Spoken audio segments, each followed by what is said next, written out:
Happy Friday, everyone. This is Christine Atkinson with Columbine Mortgage, and this is your weekend watch. So it looks like we're finally getting some fall weather out there just in time for Thanksgiving. I hope you have some lovely plans for next week.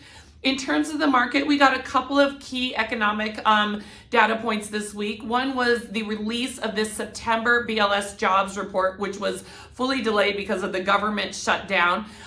It actually showed that job creations were higher than expected, which isn't great for rates, but it did show that the unemployment rate also rose to 4.4%, which is helpful for rates. So we did see our benchmark rate overall drift down just slightly to 6.125%.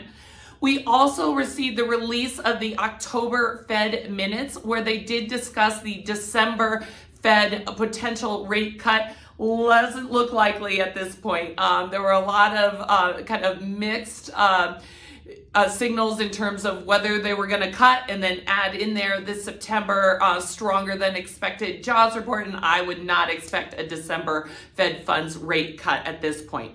Turning to the real estate market, we are seeing a normal seasonal slowdown here. So active listings continue to drift down. We're still healthy though at over 11,000. Under contracts also going down. So it really kind of normal, typical this time of year. In our own shop, we had a fairly reasonable week of offers with 86% of them being accepted.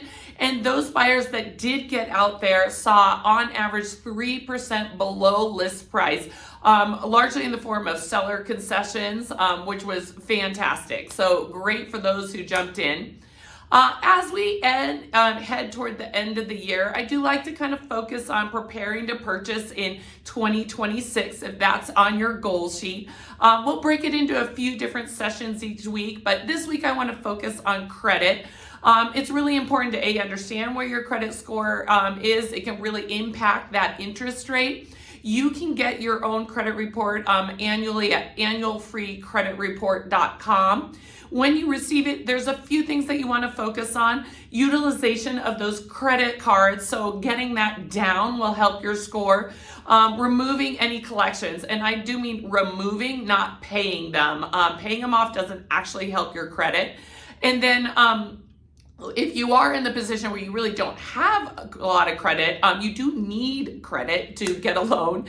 It's helpful to be an authorized user on, a strong credit account, that sort of thing. So it kind of depends on your situation. Always happy to help, offer some advice, so get you rolling so you're set up in 26. Hope you have a wonderful Thanksgiving. We won't have a weekend watch next week because of that, but I'll be back in early December. Take care.